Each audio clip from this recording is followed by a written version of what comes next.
नमस्कार, मैं प्रतीक्षा झा और आप देख रहे हैं दर्शन न्यूज। आज आपको सीधे रूबरू कराते हैं स्वास्थ्य मंत्री बन्ना गुप्ता से और झारखंड की राजनीति पे उनसे करते हैं कुछ बातचीत। नरेंद्र मोदी ने जमशेदपुर दौरे के दौरान कहा था कि झारखंड के 3 दुश्मन हैं, जेएमएम, कांग्रेस और आरजेडी। इस पर आप क्या कहेंगे? नहीं, देखिए, राजनीति में ऐसी भाषा का उपयोग नहीं किया जाता है। कोई यहाँ दुश्मन नहीं होता है। राजनीति, लोकतंत्र कहता है कि वैचारिक मतांतर होना स्वस्थ लोकतंत्र की पहचान है। लेकिन हम हमारे भाजपा के मित्रों को दुश्मन नहीं मानते हैं। हम उनको कहते हैं कि वो हमारे मित्र हैं और मित्रवत व्यवहार करते हैं। कोई भी पार्टी, कोई भी विचार की लड़ाई होती है, सिद्धांत की लड़ाई होती है, व्यक्ति की लड़ाई नहीं होती है। किसी को अपदस्थ करना, अपमानित करना, प्रताड़ित करना, चोर दरवाजे से सत्ता को बेदखल करना, ये लोकतंत्र नहीं है। इसलिए लोकतंत्र बड़ा मर्यादित होता है। भाषा की मर्यादा होनी चाहिए और विचारों में शुद्धता होनी चाहिए। अब प्रधानमंत्री जी ने कहा है तो मैं तो बहुत छोटा अदना कार्यकर्ता हूँ। मैं आदरणीय प्रधानमंत्री जी पर क्या कह सकता हूँ। रवनीत सिंह बिट्टू ने राहुल गांधी के लिए जिस भाषा का उपयोग किया था उस पर कांग्रेस क्या सोचती है?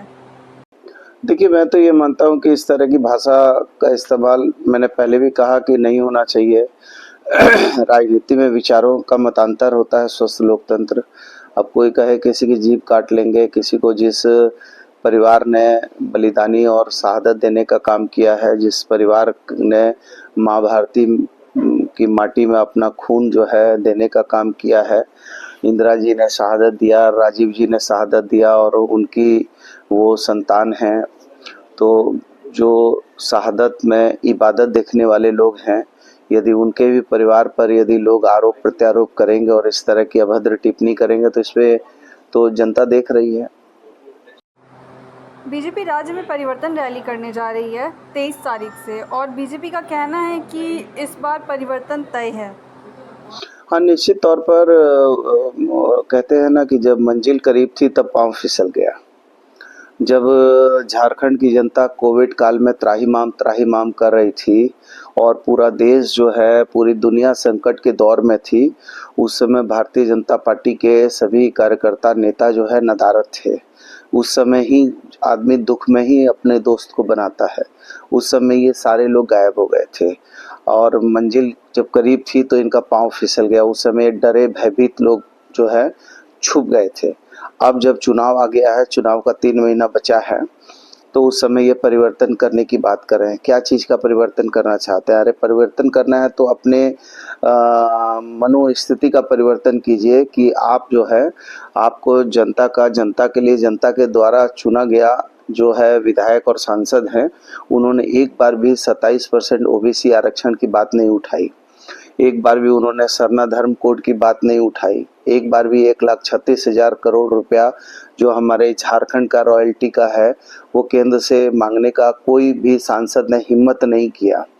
तो आखिर जनता ने जो सांसदों को चुना है, विधायकों को चुना है, विधायकों को कम से कम ये 27% ओबीसी का जो आरक्षण है, वो आदरणीय बाबूलाल मरांडी जी के नेतृत्व की सरकार ने तोड़कर 14% किया, पिछड़ों का अधिकार को छीनने का काम किया। और जो है कि ये सरना धर्म की बात कर रहे हैं, आदिवासी की बात कर रहे हैं, तो ये सरना धर्म कोड क्यों नहीं लागू करना चाहते हैं? हमारा पेशा एक्ट जो है, इसको क्यों नहीं मजबूत करना चाहते हैं? ये बार बार केवल जो है एक नैरेटिव सेट करना चाहते हैं कि जो है पोलराइज हो जो है वोट, और पोलराइज होने के लिए सिर्फ कह रहे हैं Bangladeshi Bangladeshi. Then who is the responsible person? किसकी जवाबदेही है?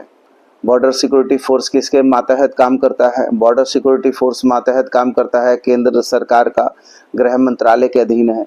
आपने देखा कि इजराइल में किस तरीके से जो है लोग घुस गए और मारकाट हुआ। यदि आप बॉर्डर सिक्योरिटी फोर्स आपके मातहत है और आप ही कह रहे हैं कि बांग्लादेश के घुसपैठी घुस रहे हैं, तो इसका मतलब you are the responsible person. आप जवाबदेह हैं, आपकी जवाबदेही थी, आपने जवाबदेही का पालन नहीं किया। वो कैसे करके माँ भारती की सीमा में प्रवेश कर गए? तो ये सीधा सीधा उत्तरदायित्व इन लोगों का है। लेकिन ये लोग जो है, ये नैरेटिव सेट करने के लिए, अपनी कुकर्नी को छुपाने के लिए अपनी कर्तव्यहीनता को दूसरे पर लादने के लिए इस तरह का जो है प्रोपगंडा कर रहे हैं। डिमना में सुपर स्पेशलिस्ट हॉस्पिटल जो बनकर तैयार है, बीजेपी आरोप लगा रही है कि इसका शिलान्यास रघुवर दास ने किया था, इसीलिए आप लोग इसका उद्घाटन नहीं कर रहे हैं। इन लोगों को आधी अधूरी जानकारी है, इनको पूरी जानकारी भी नहीं है। ये सबसे पहले स्वास्थ्य मंत्री थे राजेंद्र बाबू, और उन्होंने, और मैं विधायक था उस समय, हमने और राजेंद्र बाबू ने इसकी नींव डाली थी। ये लोगों ये आधी अधूरी जानकारी लेकर ये बिना सिर पैर के ये बोलने लगते हैं। राजेंद्र बाबू स्वास्थ्य मंत्री थे और हम यहाँ के विधायक थे। उसी समय में हमने एक मानको में पावर ग्रिड का जो है वो ऊर्जा मंत्री भी थे, तो पावर ग्रिड का भी हमने जो है उनके कर कमलों द्वारा नींव डलवाया था, और ये जो है अस्पताल का भी नींव उनके कर कमलों द्वारा डलवाया था। तो ये लोग जानते उनते हैं नहीं। अब ये बोल देंगे कि डोबो पुल जो है इनकी देन है। अरे डोबो पुल मैंने जो है अपने मंत्रिमंडल का, मेरा अंतिम मंत्रिमंडल का अंतिम जो ये था उसमें जो है डोबो पुल पास कराया था। बाद में हम लोग चुनाव हार गए, सरकार नहीं बनी, तो इन्होंने उसी संलेख को फिर से लाकर अप्रूवल देकर फिर से उसमें काट छाट करके जो है कट पेस्ट करके जो है ये कर दिया। तो जो काम हम लोग का है उस काम को कहीं ना कहीं ये अपना कट पेस्ट करके अपना जो है मोनोग्राफ बैठाना चाहते हैं। एमजीएम में लगातार लापरवाही हो रही है, हादसे हो रहे हैं, लेकिन इसका सुधार नहीं किया जा रहा है।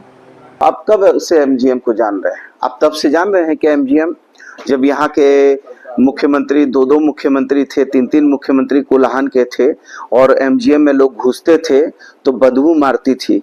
एमजीएम में बदहाली की स्थिति थी।